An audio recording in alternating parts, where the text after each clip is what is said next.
de lo que hemos recibido.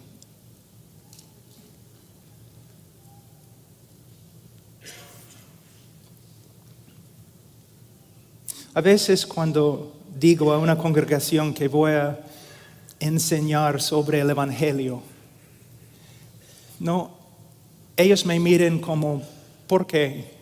Ya conocemos el Evangelio. Hermanos, estaremos una eternidad en el cielo y todavía no comprenderemos todo lo que es el Evangelio. Ni vamos a llegar a las colinas de esa montaña.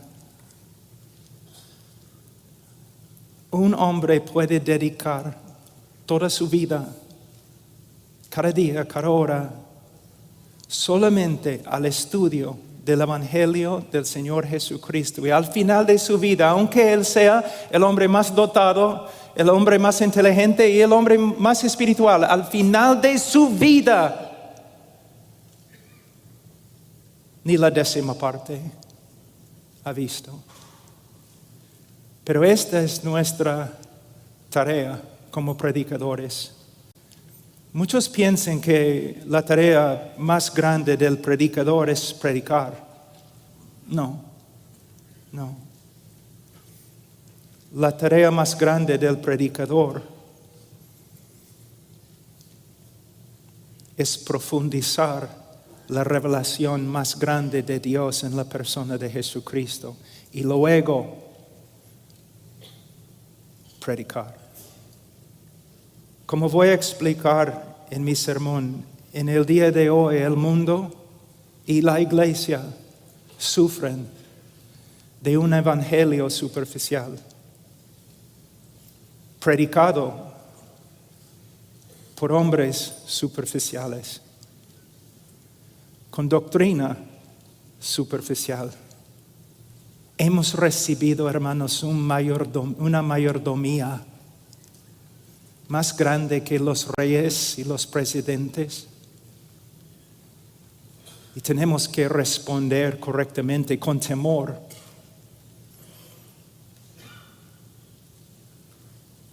Con una solemnidad, sabiendo, el que ha recibido mucho, de él se demanda mucho. Ahora, vamos a Romanos capítulo 3. Versículo 23. Por cuanto todos pecaron y no alcanzan la gloria de Dios, siendo justificados gratuitamente por su gracia por medio de la redención que es en Cristo Jesús, a quien Dios exhibió públicamente como propiciación por su sangre a través de la fe, como demostración de su justicia, porque en su tolerancia Dios pasó por alto los pecados cometidos anteriormente, para demostrar en este tiempo su justicia, a fin de que Él sea justo y sea Él que justifica al que tiene fe en Jesús. ¿Dónde está pues la jactancia? Queda excluida. Queda excluida. Oremos.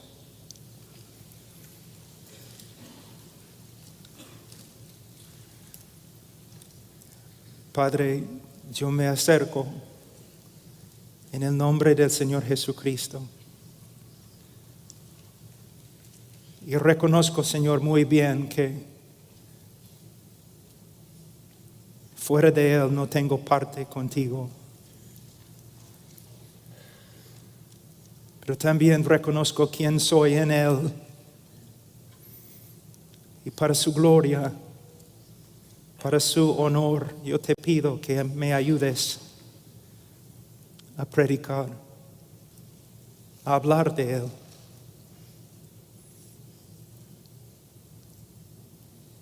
Señor, aun cuando predico en mi propio idioma, cuando hablo de Él, mi sermón es patético. ¿Cuánto más te necesito hoy? Solo quiero, Señor, que Él sea glorificado. A Él A Él, a Él, a tu Hijo sea la gloria. A Él, a través de su cruz. En nombre de Cristo Jesús. Amén. Antes que empecemos, me gustaría saber a qué hora tengo que terminar. No hay reloj aquí. Ok, ¿puedes así para mí? Oh, ya. Porque si no voy a predicar 5 horas. La palabra evangelio proviene de una palabra griega que significa buenas o gratas noticias. Son las mejores noticias, las mejores. Este mensaje tiene preeminencia. No es un mensaje entre mensajes, hermano. Es el mensaje de todos los mensajes. Y el evangelio, de verdad, buenas noticias. Pero necesitamos darnos cuenta que para entender las buenas noticias, también tenemos que entender las malas noticias. Y este es un problema en el día de hoy. Si amamos a los hombres, vamos a decirles la verdad acerca de su condición ante Dios. Si no predicamos con respecto al pecado, si no nos esforzamos a predicar bíblicamente acerca del pecado, es una de las demostraciones más grandes que nosotros nos amamos a nosotros mismos y no a los demás. Si yo te amo, si soy un hombre de integridad, si soy un médico de integridad y me doy cuenta que tú tienes cáncer, yo tengo que darte las malas noticias, y si no, soy hipócrita. Soy un monstruo de iniquidad. Hay muchos pastores y predicadores en el día de hoy que predican como predican porque se aman a sí mismos y no a la congregación y no a los pecadores. Entonces nosotros tenemos que dar lugar a la necesidad de explicar a los hombres que son pecadores. Los antiguos predicadores eran así. Ellos predicaban la ley, ellos predicaban la santidad de Dios, ellos usaron todo lo que pudieron, encontraron las escrituras para demostrar, para convencer a todos que son pecadores, porque solamente el pecador busca salvación. Y solo el pecador puede glorificar a Dios, de verdad, por medio de recibir la gracia que ahora sabe que necesita. No debemos ser hombres rudos, enojados. Debemos ser hombres misericordiosos, clementes, llenos de amor, pero a la vez nosotros en amor tenemos que explicar, mostrar a los hombres que son pecadores.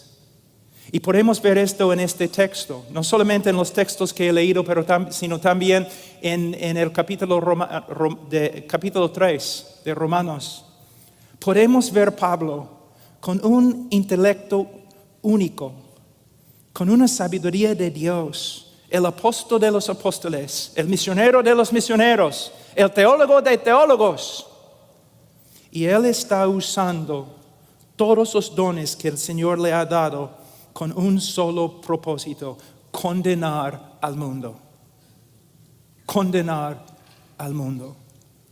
Para que todo el mundo busque a Dios y la salvación de Dios en Calvario, en la persona de Cristo. La palabra pecar proviene de una palabra griega que significa extraviarse, errar, no dar en el blanco. Es como un arquero que lanza flecha tras flecha tras flecha, pero nunca llega al blanco. En el Catecismo de Westminster, el pecado se define como la falta de conformidad con la ley de Dios o la transgresión de ella. Si solamente hablamos así acerca del pecado, entonces los que nos escuchan van a pensar que el pecado no es tan malo. El pecado es como un error humano y nada más. Pero la Biblia nos enseña que el pecado de verdad es horrible, horrible. Entonces, ¿cómo podemos convencer a los hombres que su pecado es tan horrible como la Biblia dice? Bueno, podemos estudiar la ley con ellos, podemos pasar por las escrituras con ellos, podemos hablar de un montón de cosas, podemos mostrarles el Calvario donde Cristo murió por el pecado, pero donde debemos empezar es con la persona misma de Dios. Mira, nuestro pecado no sería un problema si Dios fuera como nosotros, ¿te das cuenta? Si Dios fuera un Dios injusto, inmoral, Él no tendría problemas con pecado. Pero la Biblia enseña que Dios es santo, santo, santo. Y es solo a la luz de la santidad y la justicia de Dios que los hombres pueden ver cuán horrible es el pecado. Entonces, si tú quieres predicar el Evangelio, hermanos, si quieren predicar el Evangelio, ustedes tienen que enseñar quién es Dios. Cuando pecamos, no estamos pecando contra un insignificante alcalde de un pueblo pequeño, de un pueblo pequeño. Cuando pecamos, estamos pecando contra el Creador del universo, el Rey de los reyes y el Señor de los señores, el Creador y sustentador de todo lo que hay. Les voy a dar un ejemplo, una ilustración que tengo aquí. Durante la creación del mundo, Dios mandó a las estrellas que se pusieran en su lugar en el espacio y todas las estrellas le obedecieron. Él mandó a los planetas que giren en el círculo que Él había marcado para cada uno y le obedecieron. Él mandó a las montañas que se levantaran, y Él mandó a las valles que se bajaran, y todos le obedecieron. Él gritó al mar: tú vendrás hasta este límite y no pasarás. Y el mar se sometió y le adoró. Luego Dios dice al hombre: ven. Y el hombre sacude su puño en la cara de Dios y grita: no.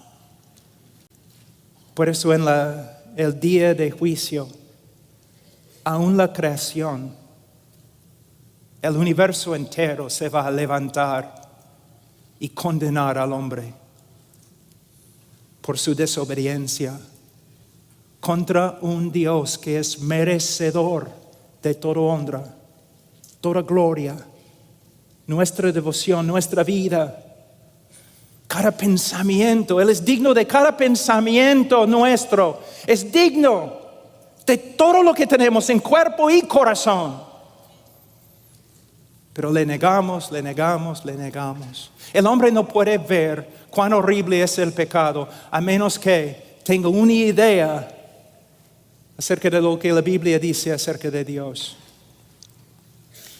Uno de los problemas más grandes en el día de hoy, y voy a leer, predicando el Evangelio, es que los hombres no sepan que son... No, el problema no es que no sepan que son pecadores. Ellos saben que son pecadores, no les importa. Y no les importa porque no saben quién es Dios.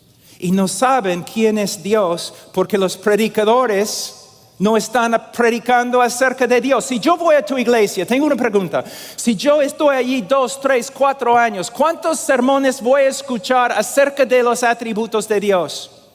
¿Cuánto me vas a enseñar acerca de su carácter.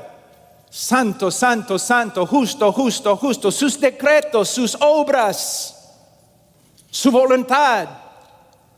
Los hombres pecadores no tienen miedo de Dios porque no saben quién es. Y no saben quién es porque los predicadores no están predicando acerca de lo más importante, el conocimiento de Dios. Jeremías 9, 23, 24. Así dice el Señor: no se gloríe el sabio de su sabiduría. Hay muchos predicadores en el día de hoy que están enseñando, ¿no?, pequeñas verdades para ayudarte a arreglar tu vida. Están dando a la congregación pequeñas ayudas para mejorar su vida, para que puedan realizar sus sueños. Hermanos, somos hombres de Dios.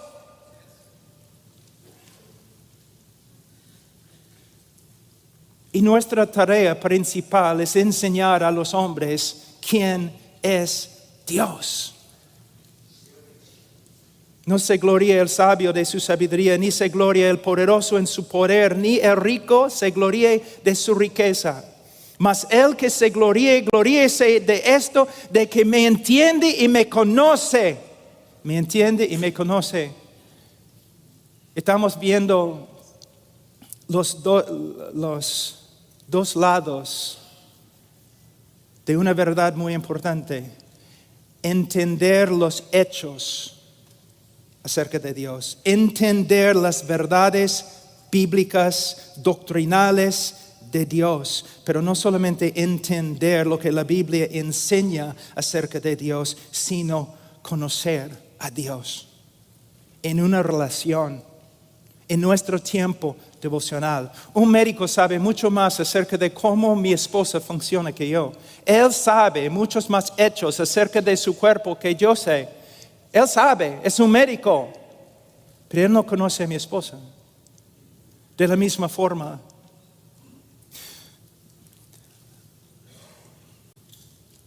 todos nosotros debemos estudiar las Escrituras más. Debemos dejar de correr por todas partes haciendo un montón de cosas que no importan y debemos dedicarnos a estudiar las Escrituras. Horas y horas. No estoy hablando de minutos y minutos y no estoy hablando de simplemente para preparar sermones. Estoy hablando de estudiar las Escrituras para conocer a Dios y para ser transformado por Él. Pero el estudio de las Escrituras es más que simplemente aprender información. Es una relación. Una vida devocional. Oración privada. Si voy a ser un hombre de Dios, yo debo pasar más tiempo con Dios que con los demás. Para que cuando yo salga para hablar con la gente, la palabra de Dios sale de mi boca. Hablando del Evangelio, hermanos, el problema muchas veces somos nosotros, pastores, que no pueden sentarse a los pies de Dios y estudiar su palabra. Necesitamos ser hombres que conocen muy bien a Dios, que temen a Dios, que aman a Dios. Hombres que viven en su presencia. Para que cuando hablamos de los atributos de Dios,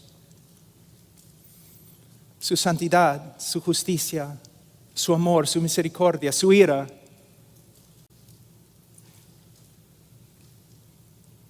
no solamente somos como un loro que habla cosas que ha escuchado, pero son verdades que son una parte de nosotros. Hermanos, ustedes pueden aprender cómo predicar el Evangelio mejor por medio de esta conferencia. Pero eso no significa que ustedes van a ser hombres de Dios. Un hombre de Dios pasa mucho tiempo en las Escrituras y de rodillas con Dios. Es la marca de un hombre de Dios. No talento, no una iglesia grande,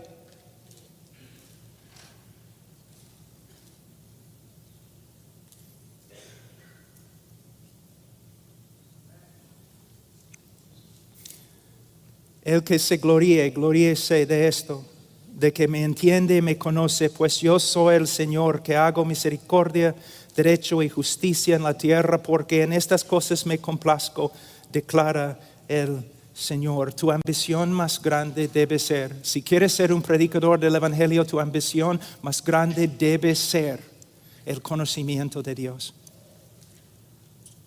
Conocimiento teológico y conocimiento personal. Tú no solamente estudias acerca de Dios, tú andas con Él. En las noches, cuando no puedes dormir, en la vigilia, cuando nadie más se mueve, a solas con Él. Este es el tipo de predicador que necesitamos en el día de hoy. Hay un texto en Oseas 4:6, mi pueblo es destruido por falta de conocimiento. Por cuanto tú has rechazado el conocimiento, yo también te rechazaré para que no seas mi sacerdote. Como has olvidado la ley de tu Dios, yo también me olvidaré de tus hijos.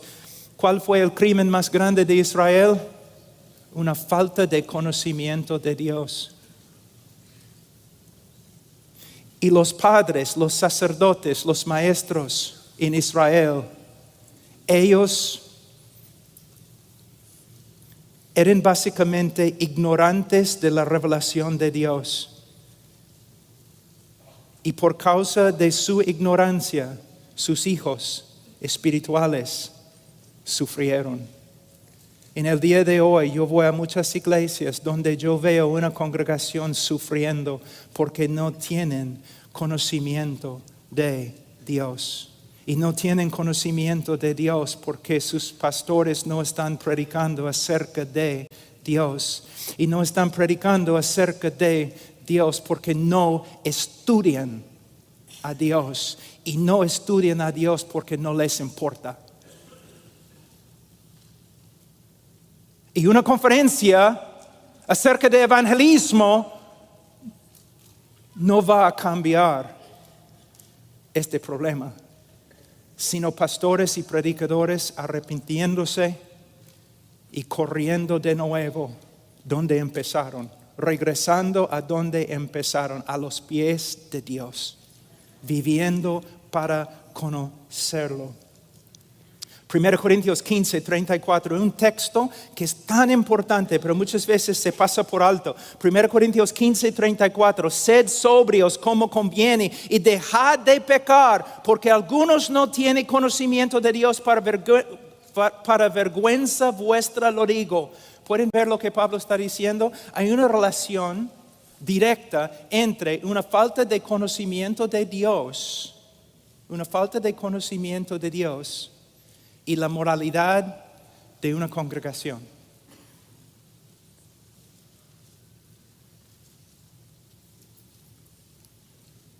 Tú me dices, pero Pablo, ¿qué tiene que ver con evangelismo? Con el evangelio. O lo que se aplica a la iglesia también se aplica a los incrédulos.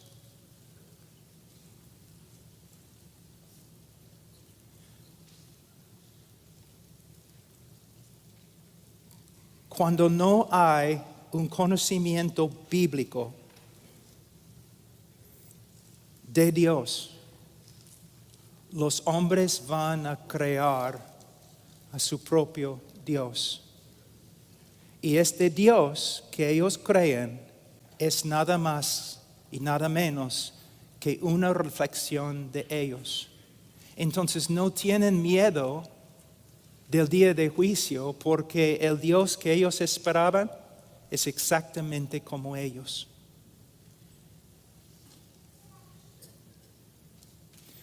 En el Antiguo Testamento, en el Nuevo Testamento, para el mundo perdido y para la iglesia de creyentes, la necesidad más grande es la misma. Hombres que conocen a su Dios y que predican su Dios a los demás.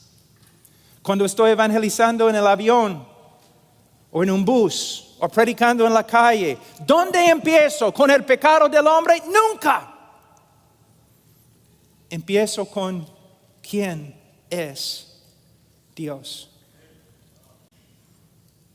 Voy a darles una ilustración o voy a intentarlo porque no se encuentra en mis notas. Imagínense un mafioso arrestado en la cárcel, tiene que comparecer ante el tribunal, ante el juez, y el día de su juicio llega y él está totalmente tranquilo. Está feliz el hombre, no tiene ningún problema en el mundo, está feliz. Los guardias vienen, lo llevan a la corte, todavía está feliz, riéndose, hablando, tranquilo. ¿Por qué? Ha comprado al juez. Él sabe que el juez es suyo. Que el juez es tan corrupto como él. Entonces está feliz. Pero cuando entra al tribunal y ve que el juez corrupto ha sido cambiado por un juez justo, su actitud cambia.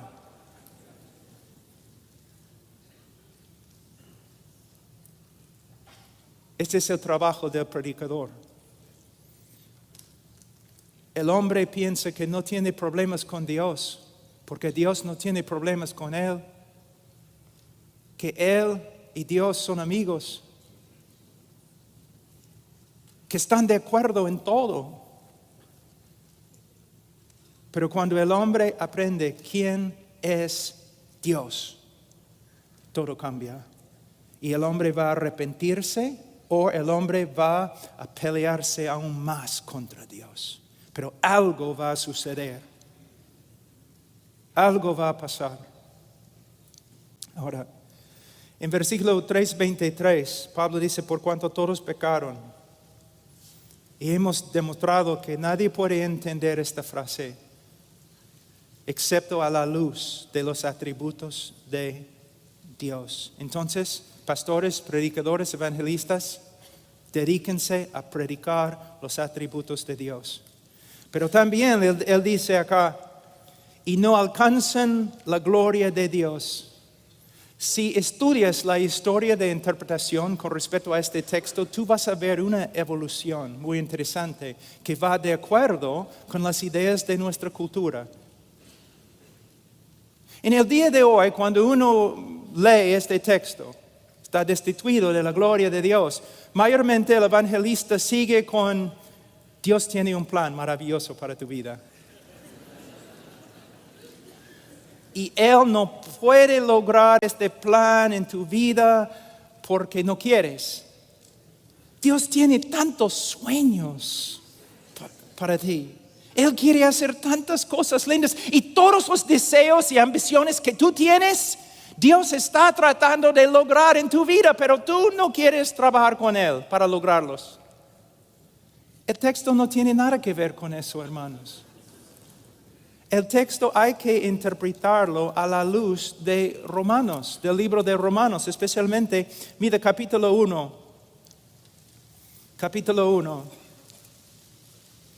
versículo 21. Pues aunque conocían a Dios, no le honraron como a Dios, ni le dieron gracias, sino que se hicieron vanos en sus razonamientos y su necio corazón fue entenebrecido. El hombre fue creado no para realizar sueños humanistas y carnales y personales. El hombre fue creado para la gloria de Dios y para servir a Dios conforme a su voluntad. Y es solo en perseguir este propósito el hombre haya vida y paz y propósito. Agustín dijo, Señor, tú nos has hecho para ti y solo hallaremos descanso si descansamos en ti. Hermanos, no solamente tenemos que enseñar a los hombres que son pecadores, y no solamente tenemos que enseñarles quién es Dios, sino también nosotros tenemos que enseñarles la vanidad de la vida separada de Dios. Es una vanidad absoluta, patética.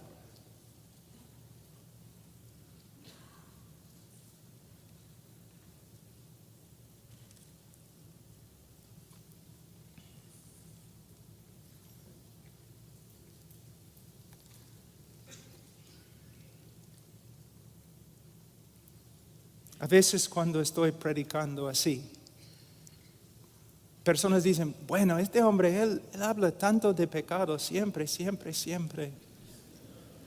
Habla de la vanidad de la vida, siempre. ¿Por qué?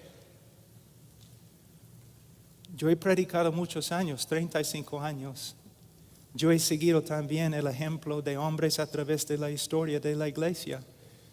Y yo sé que si vas a ser evangelista, es tu tarea exponer el pecado del hombre y exponer la vanidad de su vida. No para dejarlo allí sin esperanza, sino para que vea que su única esperanza es la gracia de Dios comprada por Jesucristo. Cuando yo voy a un lugar, si estoy predicando en la calle o predicando en una universidad, mi trabajo principal es arruinar la fiesta. Es mi trabajo principal para mostrarles luego la verdadera vida. La verdadera vida. Mi mamá murió de cáncer, una cristiana, una croata, una cristiana muy fiel, pero muy fuerte voluntad, casi como una latina, muy fuerte voluntad.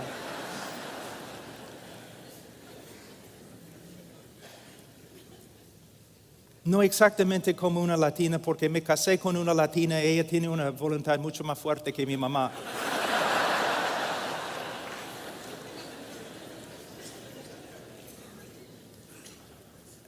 Pero el doctor, no, a veces hay doctores que no son buenos, ¿no? Que no se preocupen por sus pacientes, pero este doctor era distinto.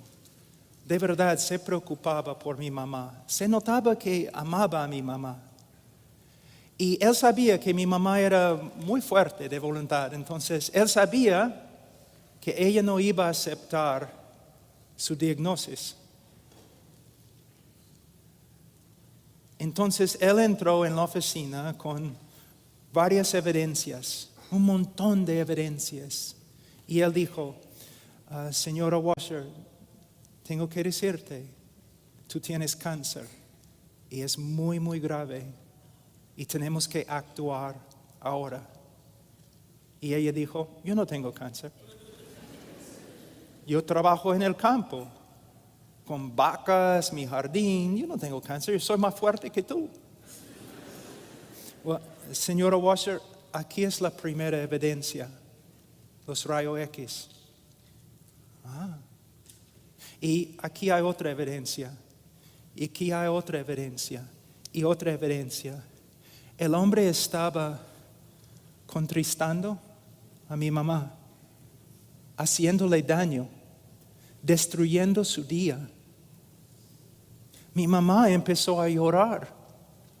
Al final ella está llorando y llorando y llorando. ¿Qué voy a hacer? Soy su hijo sentado a su lado. ¿Voy a pegar al médico? Porque ha hecho que mi mamá llorara, ¿no? Yo amaba, respetaba al médico. ¿Por qué? Él estaba diciéndole cosas muy difíciles. Porque él era un médico de verdad.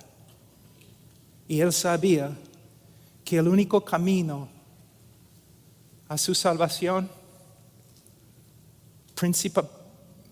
Para empezar en su camino a la salvación, ella tenía que reconocer que estaba muriendo.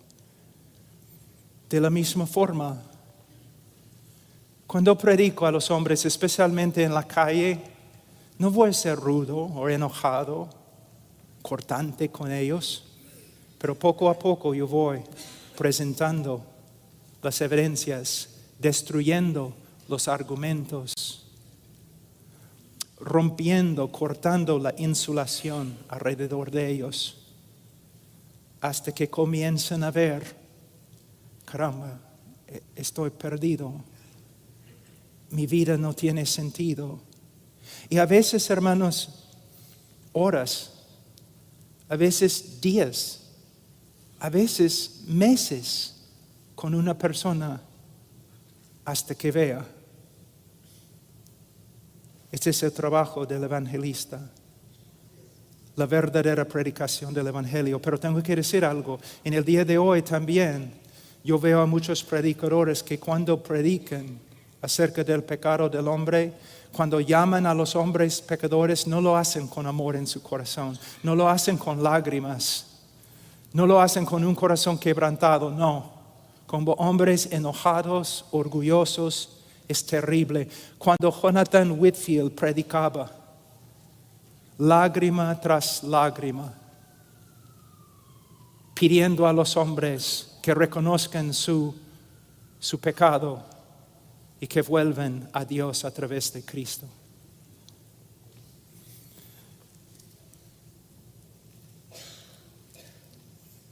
Voy a ver algunos textos simplemente para mostrarles cómo debemos usar las Escrituras para convencer a los hombres que son pecadores. Posiblemente tú me vas a decir, pero Pablo, el Espíritu Santo tiene que convencer. Yo sé. Pero también es nuestra tarea usar las Escrituras como una espada. Somos instrumentos también del Espíritu Santo y el Espíritu Santo usa la palabra del predicador para convencer a los hombres acerca de su pecado. Vamos a Génesis 6:5. Dice, todo designio de ellos era de continuo solamente el mal. Una vez yo estuve predicando en una universidad y después un reportero se me acercó y me dijo, muy enojado, yo no estoy de acuerdo con tu interpretación de Génesis 6:5. Yo le dije, no interpreté el texto, yo leí el texto. Tú has interpretado el texto y correctamente, felicitaciones. Es lo que la Biblia dice acerca del hombre y es cierto, hermanos. Si yo pudiera poner todos tus pensamientos en un DVD y yo pudiera dar este DVD aquí en el auditorio, mostrar todos los pensamientos que has pensado toda tu vida, tú correrías de aquí con vergüenza y nunca regresarías. ¿Cómo sé? ¿Soy profeta? No, es lo que la Biblia dice. ¿Cómo sé? ¿Soy profeta? No, soy igual. Lo que la Biblia testifica, la conciencia. Cuando la Biblia testifica, la conciencia dice amén. Amén. Es cierto, es cierto. Mira, Génesis 8:21. Porque el intento del corazón del hombre es malo desde su juventud. Fíjense, la Biblia dice esto acerca de todos nosotros, que Génesis 8:21, porque el intento del corazón del hombre es malo desde su juventud. La palabra juventud acá no simplemente se refiere a un adolescente o un joven, también puede referirse a un niño, La veracidad de este texto se comprueba en la vida cotidiana. ¿Hay necesidad de enseñar a un niño cómo mentir? No. ¿Hay necesidad de enseñar a un niño cómo ser egoísta? No. ¿Cómo sabe? Nace sabiendo, inclinado a la mentira y egoísmo y cualquier otro tipo de inmoralidad. Una vez yo estaba caminando en en la ribera del río Amazonas, en Perú, como 3 horas de Iquitos, donde el Amazonas empieza. Y caminando allí nomás, en la selva, y vi a 2 niños, muchachos, 8 años, 9 años, y estaban allí jugando en la ribera, en la arena. Y yo pensaba erróneamente, qué lindo, ¿no? 2 niños tan inocentes, separados de la corrupción del mundo, viviendo aquí en la selva, qué lindo. Yo seguí caminando. Después de como 5 minutos decidí volver. Ya, ¿qué encontré? Los 2 niños peleando a muerte. Adiós paraíso, hola Caín y Abel.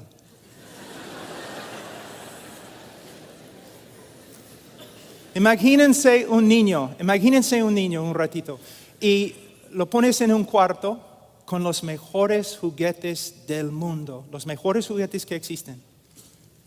Y tú le das juguete tras juguete hasta que encuentras el juguete que no le gusta. Él bota el juguete, tú lo pones en sus brazos de nuevo. Él bota el juguete, tú lo pones en su brazo. ¿Cómo puedes cambiar la actitud del niño con respecto al juguete que odia? Solamente tienes que traer otro niño. Y sentar el otro niño enfrente al primer niño. Y poner en sus brazos el juguete. ¿Qué va a pasar? La tercera guerra mundial. Y hermanos, toda la historia, toda la literatura secular y clásica, toda la filosofía, aún de los hombres, por supuesto la conciencia, las escrituras, los periódicos hasta el día de hoy testifican que el hombre es pecador. Pero no, el hombre no es pecador porque peca, sino peca porque es pecador por naturaleza. El texto clásico es Salmo 51:5. He aquí en maldad he sido formado y en pecado me concibió mi madre. Ahora, una ilustración más y vamos a ir, si tenemos tiempo, a la respuesta de Dios con respecto a nuestro pecado. En Isaías 64:6, la Biblia dice, si bien todos nosotros somos como suciedad y todas nuestras justicias como trapo de inmundicia y caímos todos nosotros como la hoja y nuestras maldades nos llevaron como viento. Yo he trabajado con los leprosos. La lepra es una enfermedad muy, muy grave. Vamos a decir que tenemos un leproso con nosotros hoy. Olemos su hedor, podemos ver la sangre y el pus saliendo de su cuerpo. Es una escena que ni el más fuerte puede aguantar. Es algo horrible, hermano. Pero vamos a decir que nosotros decidimos ayudarle. Entonces mandamos a una persona y él va a una tienda muy, muy fina aquí en Los Ángeles y compra una ropa de seda muy, muy exquisita, o una tela de seda. Y regresa y nosotros envolvemos al leproso en la tela.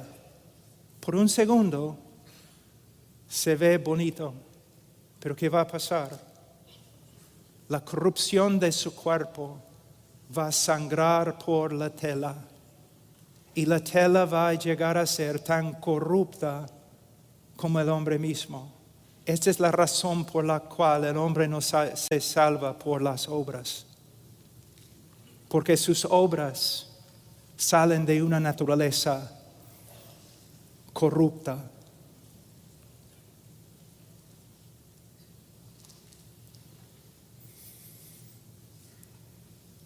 Ahora, un ratito, quiero que vean algo muy importante en Romanos 3. El apóstol Pablo en capítulo 3, versículo 10. 10 a 20. Si tú tomas una clase de evangelismo conmigo, vamos a pasar mucho tiempo en este texto. ¿Por qué? Esta es la conclusión de todo lo que Pablo ha escrito. Aquí podemos ver la estrategia de Pablo en tratando el pecado de los hombres. Él ha usado varios argumentos, pero ahora, puesto que también no solamente está hablando a los gentiles, sino también está hablando a los judíos, él va a terminar con varios textos de las Escrituras, texto tras texto tras texto. Yo hago lo mismo cuando hago evangelismo,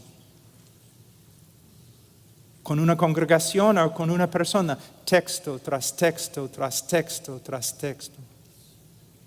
Hasta que por medio de las Escrituras y el poder del Espíritu Santo que se manifiesta a través de las Escrituras, el hombre pueda ver su pecado. No hay justo ni aún uno. No hay quien entienda, no hay quien busque a Dios. Todos se han desviado, aún se hicieron inútiles. Él está destruyendo con cada texto los argumentos de los judíos. Todos se han desviado, aún se hicieron inútiles. No hay quien haga lo bueno, no hay ni siquiera uno. Y él sigue un versículo después de otro versículo. Y al final él llega al versículo 19 y dice, ahora bien sabemos que cuanto dice la ley, lo dice a los que están bajo la ley. El propósito de Pablo en su predicación del Evangelio, su primer propósito, para que toda boca se calle y todo el mundo sea hecho responsable ante Dios. El propósito de Pablo en predicar con respecto al pecado y el pecador, su propósito, su fin, condenación de todos. Con los textos es como tienes un pecador acá, ¿no? Y con los textos él pone barras para que no pueda escaparse por acá. Luego barras por acá y barras por atrás y barras por acá y cemento en el piso para que el pecador no puede hacer nada excepto mirar arriba. Encarcelar al pecador. Y de nuevo yo repito, si vas a trabajar con un cuchillo tan filudo, tienes que hacerlo con bastante cuidado, con bastante sabiduría y con bastante amor. Pero a la vez tienes que hacerlo. Encerrar al hombre para que no tenga ninguna esperanza.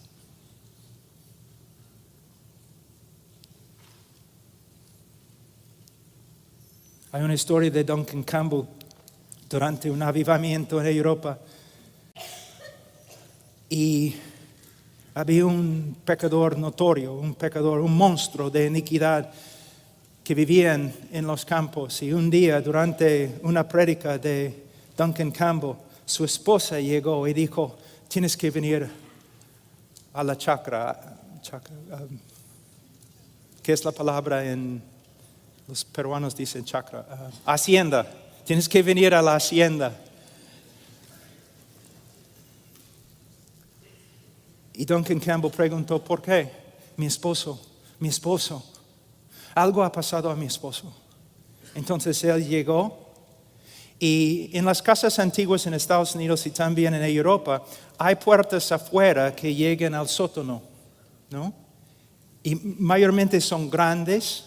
Y abres las puertas así, donde puedes mirar dentro del sótano y puedes ver hasta los cimientos de la casa. Y el hombre estaba ahí, había agarrado una de las columnas y estaban gritando, ¿no? El Espíritu Santo estaba trabajando y estaba ahí gritando, aferrándose a la columna, diciendo, soy pecador, el infierno se abre, voy a morir. Su esposa miró a Duncan Campbell, Vamos a dejarlo para que cocine más.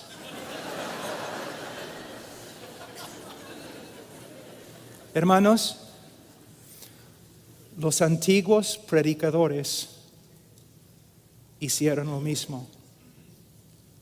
Muchas veces no pasamos suficiente tiempo operando, haciendo cirugía con la palabra de Dios para que los hombres sepan de verdad que necesitan un Salvador.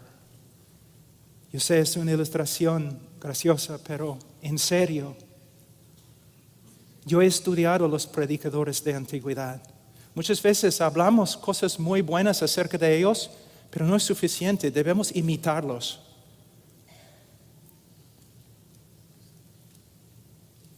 Yo no voy a consolar a un pecador que el Espíritu Santo está turbando.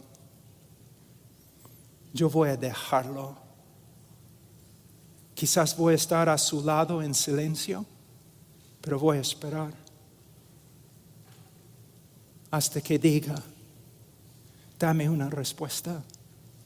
Yo veo claramente mi pecado.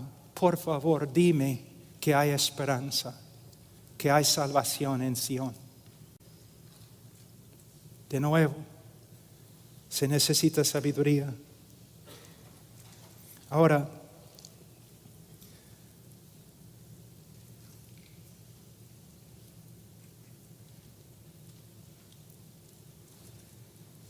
el tiempo ya vuela. Entonces, ¿cuánto tiempo más tengo? 10 minutos, ok. Ahora vamos a ver algo de la respuesta de Dios con respecto al pecado del hombre. En el día de hoy es muy popular decir que Dios ama al pecador y que Dios odia el pecado, pero ama al pecador. Y quiero decirles que dentro de esta frase hay verdad. Dios ama al pecador. Y si tú dejas de creer que Dios ama al pecador, entonces por favor también deja el ministerio. Dios ama al pecador. Pero a la vez, si no exponemos bien el texto,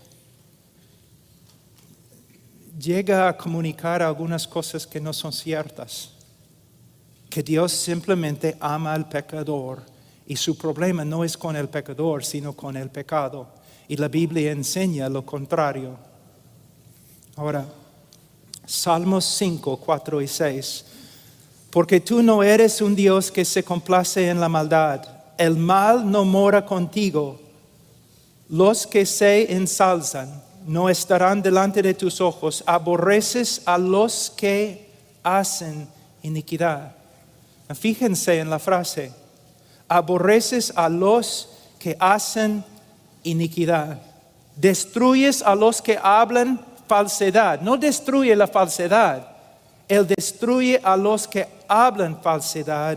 Y el Señor abomina al hombre sanguinario y engañador. No dice que Dios simplemente odia el acto de asesinar, sino Dios odia al asesino. Salmos 7, 11 a 13. Dios es juez justo y un Dios que se indigna cada día contra el impío. ¿Cuántas veces yo he escuchado a evangelistas ante una congregación o una campaña diciendo lo siguiente? Lo primero que quiero que ustedes comprendan es que Dios no está enojado con ustedes.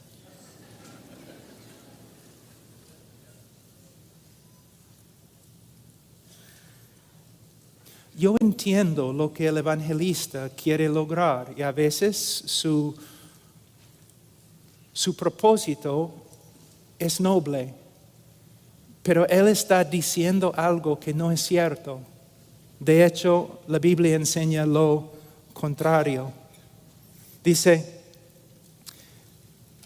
12, y si el impío no se arrepiente, él afilará su espada.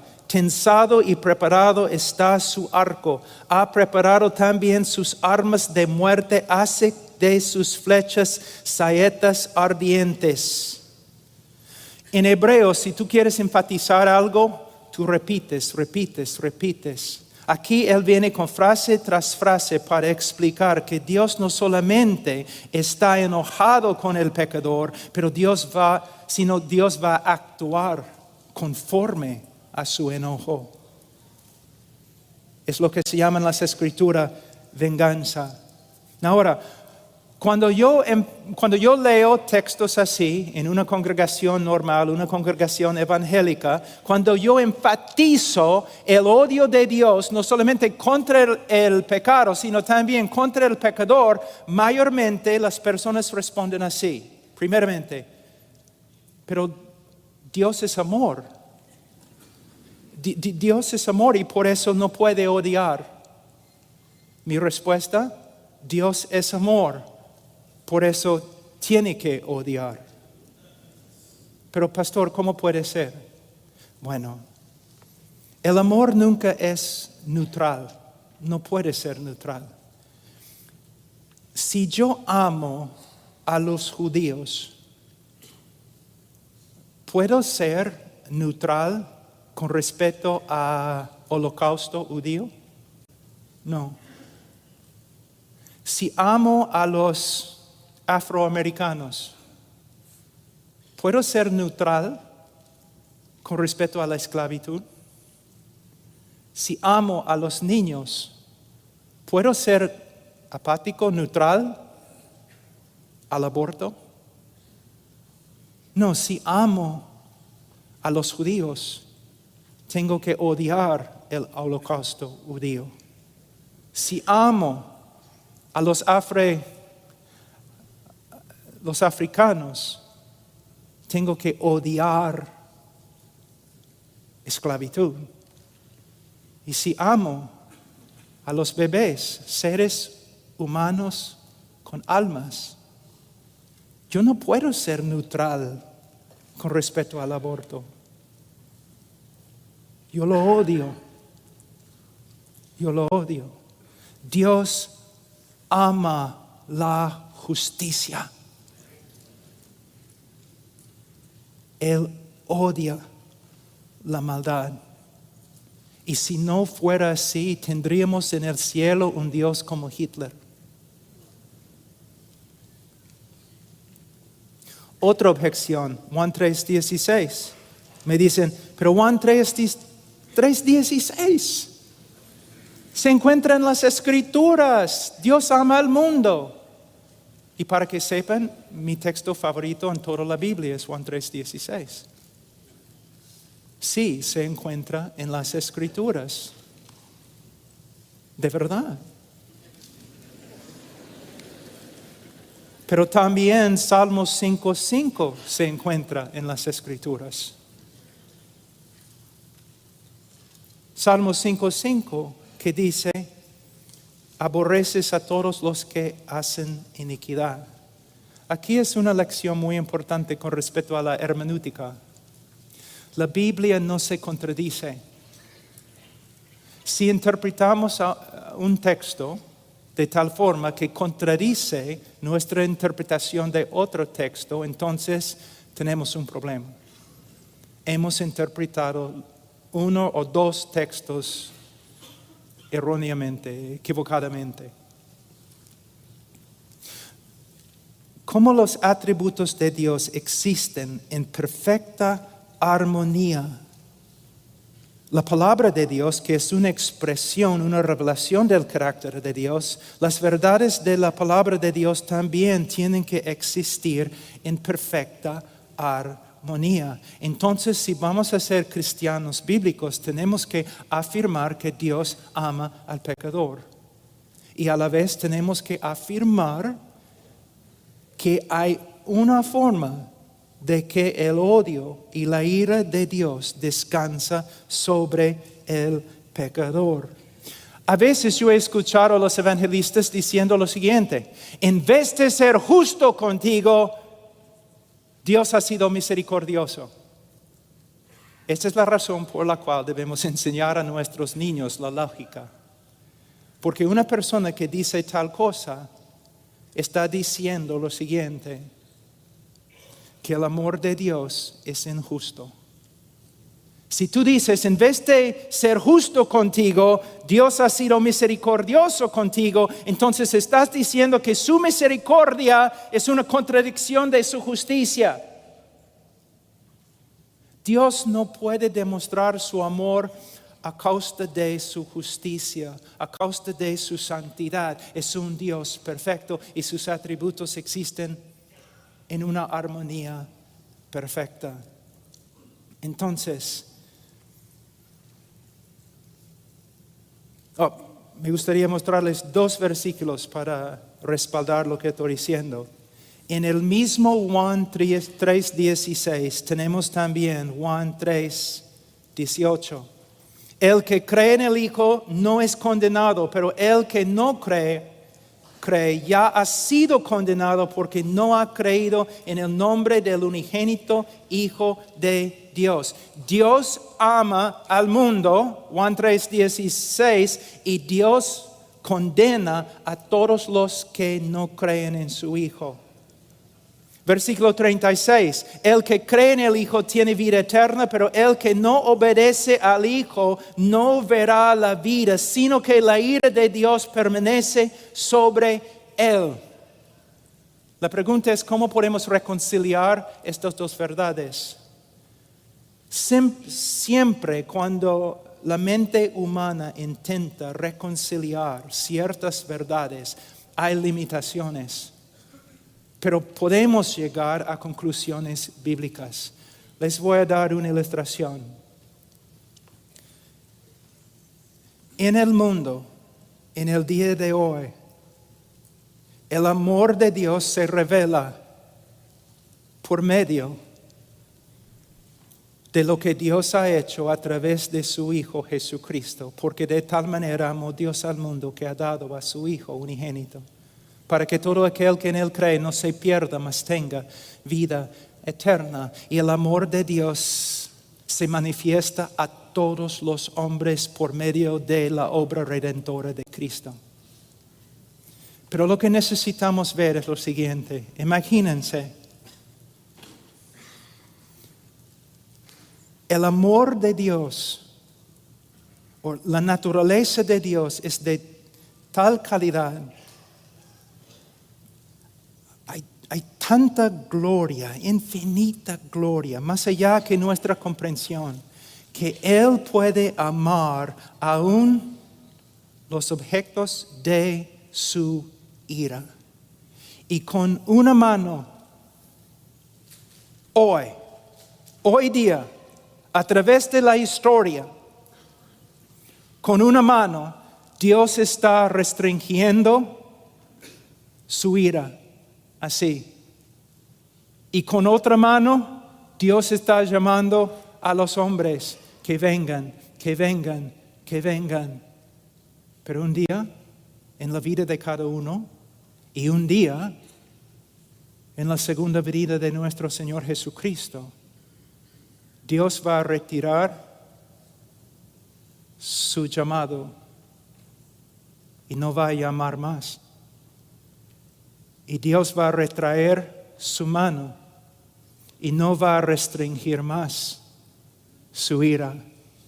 Y todo el mundo incrédulo será inundado, consumido en la ira de Dios. Y nosotros somos predicadores de este mensaje. Un mensaje tan solemne. Personas a veces me critican y me preguntan, Pablo, siempre andas con tanta solemnidad, siempre cuando prediques, es siempre tan serio. Es porque, hermanos, es serio.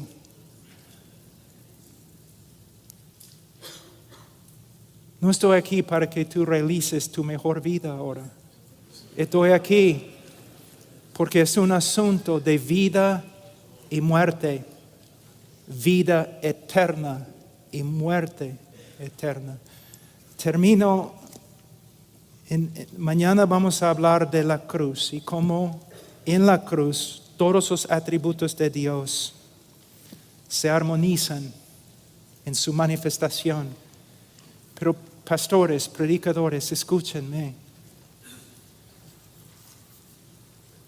Nuestro privilegio es grande. Nuestra mayordomía es terrible.